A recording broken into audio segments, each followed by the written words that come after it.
নমস্কাৰ। আপোনালোকে নিশ্চয় ৰামায়ণ চাইছে। এই লকডাউনৰ সময়ত ৰামানন্দ সাগৰৰ ৰামায়ণ মানুহে এনেদৰে আদৰি লৈছে যেনেদৰে 1987 চনত মানুহে আদৰি লৈছে। আজি আমি ৰামায়ণৰ ওপৰতে কিছু আলোচনা কৰিব ওলাইছোঁ। আজিৰ আলোচনাটো হৈছে ৰাম সীতাৰ বিচ্ছেদ কিয় হৈছিল। প্ৰথমতে আপোনালোকে দেখিছিলে ৰাৱণে সীতাক হৰণ কৰিছিল আৰু তাৰ পিছত ৰামে সীতাক বনবাসত দিয়ে।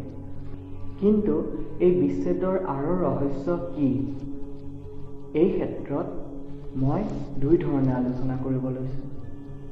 প্ৰথমটো হৈছে ভৃগু ঋষিৰ অভিশাপ আৰু দ্বিতীয়টো হৈছে মহৰ্ষি নাৰদৰ অভিশাপ। ভৃগু ঋষি হৈছে ব্ৰহ্মাৰ মানস পুত্ৰ। এসময়ত যেতিয়া দেৱাসুৰ সংগ্ৰাম হৈছিল, সেই দেৱাসুৰ সংগ্ৰামত অসুৰসকল দেৱতাৰ হাতত পৰাস্ত হৈ ভৃগু ঋষিৰ আশ্ৰমত আশ্ৰয় বিচাৰিছিল।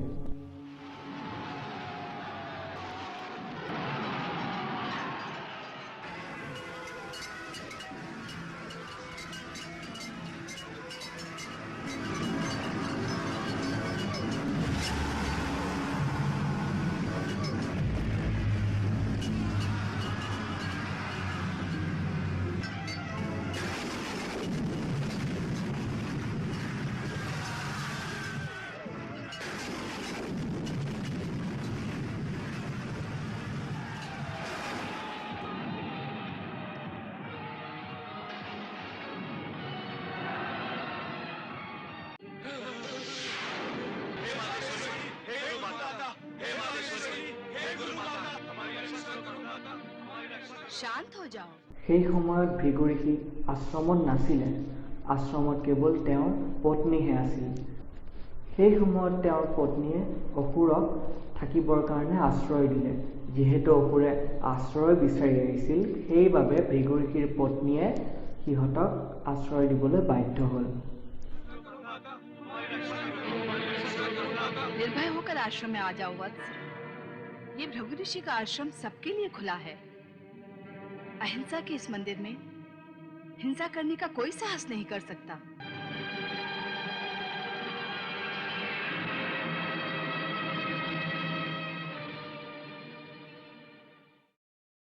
কিন্তু দেৱতাই যেতিয়া অসুৰক মাৰিবৰ বাবে ভৃগু ঋষিৰ আশ্ৰম পালেহি, তেতিয়া ভৃগু ঋষিৰ পত্নীয়ে দেৱতাক বাধা দিলে। वहीं रुक जाओ। उन्हें आश्रम से बाहर निकालिए देवी। हमारा वज्र आज असुरों को चूर चूर करने के लिए व्यग्र है। देवेंद्र, मेरे आश्रम में तो कोई असुर नहीं है। मैंने उन्हें आपके आश्रम में प्रवेश करते हुए देखा है। तुमने अपनी दृष्टि से देखा है वत्स। तुम्हारी दृष्टि में वे भले ही असुर हों, परंतु मेरी दृष्टि में वो शरणागत है। उन्होंने मुझसे आश्रय मांगा है, और आश्रय नाम, पद अथवा कुल देकर नहीं दिया जाता। সেই সময়ত ব্ৰহ্মাই নিজ বোৱাৰীক অৰ্থাৎ ভৃগু ঋষিৰ পত্নীক হাজাৰ বুজোৱাৰ পিছতো তেওঁ এয়ে ক'লে যে তেওঁ শৰণাপন্নসকলক আশ্ৰয় দিছে। ऋषि की पत्नी सृष्टि के निर्माण कार्य में असुरों को आश्रम में आश्रय देकर बाधाएं खड़ी कर रही हो, जिन्हें तुम शरणागत समझ रही हो पुत्री। वो असुर सृष्टि का विनाश कर रहे हैं और उन्हें आश्रय देकर तुम पाप की भागीदार बन रही हो। क्षमा करें परमपिता, मेरी दृष्टि में शरणागत को शरण देना कोई पाप नहीं है। ये तो मेरा धर्म है, और मैं अपना धर्म कैसे छोड़ दूं? मैं अपने धर्म से विमुख नहीं हो सकती। শেষত ভগৱান বিষ্ণুও তেওঁৰ ওচৰত আহিলে আৰু আহি এনেদৰে ক'লে। असुरों को आश्रम में आश्रय मत दो, उन्हें रक्षा प्रदान न करो कल्याणी। मैं विवश हूँ प्रभु। विवश तो अब तुम मुझे कर रही हो सुलक्षणी। सज्जनों की सुरक्षा और दुर्जनों का विनाश ये मेरा धर्म है। मैं स्वयं अपने सुदर्शन चक्र से इस आश्रम में आए असुरों का वध कर दूंगा। मेरे शरणागतों का वध करने से पहले आपको मेरा वध करना होगा। धर्म की रक्षा करने के लिए यदि यही आवश्यक है तो तथास्तु। তথাস্তু বুলি কৈ ভগৱান অন্তৰ্ধান হৈ গ'ল। অসুৰবোৰ তেতিয়া নিৰ্ভয় হ'ল আৰু ভাবিলে যে ব্ৰহ্মা বিষ্ণুৱে যদিও সেই অসুৰসকলক একো কৰিব নোৱাৰিলে, তেতিয়াহ'লে ইন্দ্ৰই কি কৰিব পাৰিব বা দেৱতাসকলে কি কৰিব পাৰিব, কাৰণ তেওঁলোকৰ ৰক্ষা কৱচ হিচাপে ভৃগু ঋষিৰ পত্নী থিয় হৈ আছে। আৰু সেয়ে সিহঁতে ভৃগু ঋষিৰ পত্নীৰ আশ্ৰয় পাই দেৱলোক আক্ৰমণ কৰিলে। जब विष्णु हमारा कुछ नहीं बिगाड़ सका तो ये तुच्छ देवता हमें क्या हानि पहुंचा सकते हैं। अब तो ऋषि माता हमारा कवच है, क्यों ना देवलोक चलकर आतंक मचा देते हैं।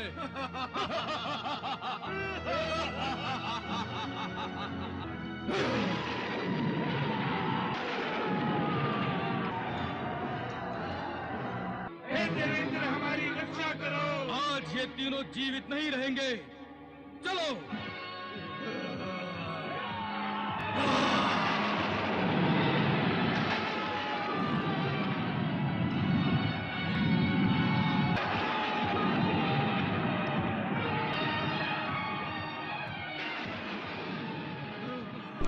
ইন্দ্ৰৰ বজ্ৰৰ ওচৰত সিহঁতে থাকিব নোৱাৰি শেষত পলাই পুনৰ আশ্ৰমত আহিলে। আৰু তেতিয়াই দেৱতাসকলৰ ওচৰত এক বাধাৰ প্ৰাচীৰ আবিৰ্ভাৱ হ'ল। শেষত দেৱতাসকলে উপায় নাপাই বিষ্ণুৰ সহায় বিচাৰিলে আৰু ভগৱান বিষ্ণুৱে সুদৰ্শন চক্ৰ পঠাই দিলে। विष्णु का सुदर्शन चक्र। हाँ। हमारी रक्षा करो माता, हमारी रक्षा करो माता, हमारी रक्षा करो। सुदर्शन चक्र से हमारी रक्षा कीजिए माता, हमारी रक्षा कीजिए माता। वहीं रुक जाओ सुदर्शन। मुझे क्षमा कर दीजिए प्रभु, क्षमा कर दीजिए। मैं सुदर्शन चक्र के मार्ग से नहीं हटूंगी। আৰু শেষত ভৃগু ঋষিৰ পত্নীৰ শিৰচ্ছেদ কৰি দিলে।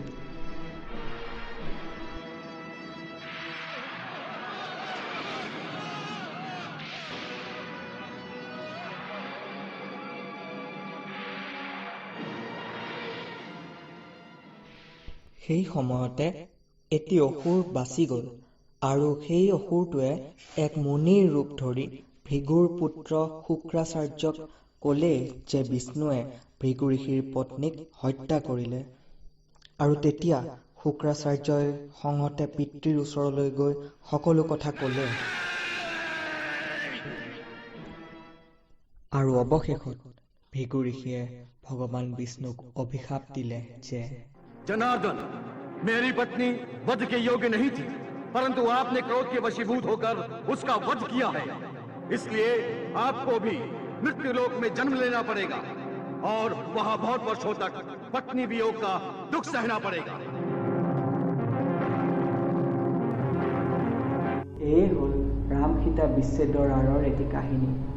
ইয়াৰোপৰি নাৰদেও দিছিলে অভিশাপ, কিন্তু কিয় অভিশাপ দিলে আৰু ৰামে কিয় বানৰৰ সহায় ল'লে, ইয়াৰ ওপৰত জানিবৰ কাৰণে আমি পিছত বেলেগ এটি ভিডিঅ' আপলোড কৰিম। আৰু বৰ্তমান এই ভিডিঅ'টো যদি ভাল পাইছে তেতিয়াহ'লে লাইক কৰিব, আৰু যদি আপোনালোকৰ কিবা প্ৰশ্ন আছে তেতিয়াহ'লে কমেণ্টত কৰিব, আৰু যদিও আপোনালোকৰ কোনো উপদেশ আছে তেতিয়াহ'লে নিশ্চয় মোক জনাব, আৰু তাৰ লগতে ছাবস্ক্ৰাইব কৰিব নাপাহৰিব। ধন্যবাদ।